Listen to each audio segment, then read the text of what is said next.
अस्सलाम वालेकुम नाज़रीन, आवाज़ न्यूज़ सां गॾु आऊं आहियां बिशारत सुमरो ऐं आऊं आहियां संजा सैयद। हल्लासीं हेडलाइंस तरफ़।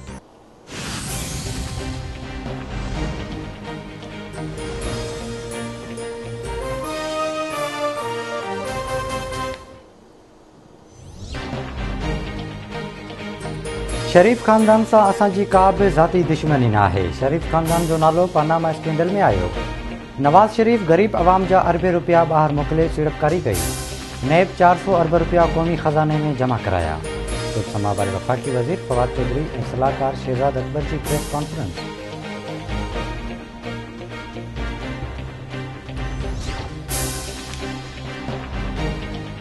नून लीग इक़बाल शाहिद ख़ान अब्बासी ऐं एहसन इक़बाल चयो आहे त शहबाज शरीफ़ ते हर क़िस्म जा इल्ज़ाम लॻाया विया आहिनि। ओपोज़िशन लीडर थियण खां पोइ शहबाज शरीफ़ ते केस दाख़िल कया विया। नैब एतराफ़ कयो आहे त शहबाज शरीफ़ गैर क़ानूनी असासा नाहिनि ठाहिया, करप्शन जा सबूत आणियो। असां कैमरा साम्हूं जवाब ॾींदासीं। लाहौर में पुछागाछा कई वञे त मियां शरीफ़ जी कहिड़ी हैसियत हुई। वफ़ाक़ी वज़ीर ॿुधाइनि त उन्हनि जो नैब सां कहिड़ो तालुक़ आहे।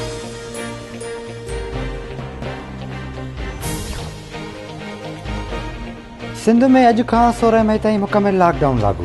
ईद जूं समूरियूं मोकलियूं सुभाणे खां 15 मई ताईं हूंदियूं। पब्लिक ट्रांसपोर्ट बंदि। शहरनि जे अंदरि इंटरसिटी ऐं वेनर सूबाई ट्रांसपोर्ट 19 मई ताईं बंदि रहंदी।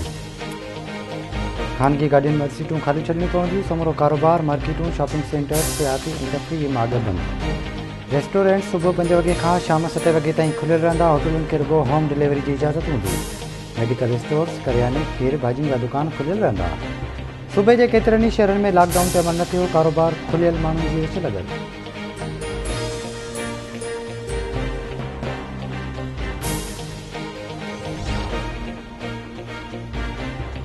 पाकिस्तान में कोरोना जा हमला जारी। कोरोना वायरस जे वधीक 118 मरीज़नि जूं हयातियूं गिड़काए वियो। फौतुनि जो अंग वधी 18,915 थी वियो। गुज़िरियल 24 कलाकनि दौरान 3785 नवां केस रिपोर्ट। मुतासिरनि जो अंग वधी 8,58,026 ताईं पहुतो। 7,57,281 मरीज़ वायरस के शिकस्त जी सिहतयाब थी विया। कोरोना जे हकारी केस जी शरह 9.29% रही।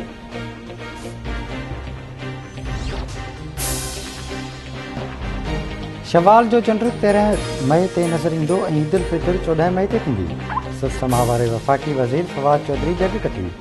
संदसि चवणु आहे त जेतोणीकि ईद उल फितर जो हतमी ऐलान मर्कज़ी चंड ॾिसणी कमेटी खे करिणो आहे, पर साइंस एंड टेक्नोलॉजी वारी वज़ारत पारां जोड़ियल कैलेंडर ऐं ऐप मुताबिक़ शवाल जो चंड 13 मई ते नज़र ईंदो ऐं ईद उल फितर 14 मई ते ई थींदी।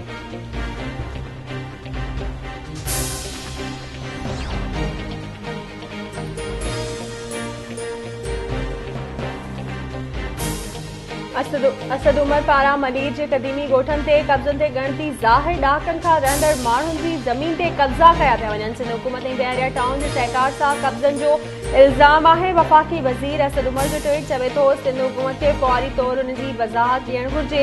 कब्ज़नि में मुलविस माण्हुनि ख़िलाफ़ कार्रवाई कई वञे।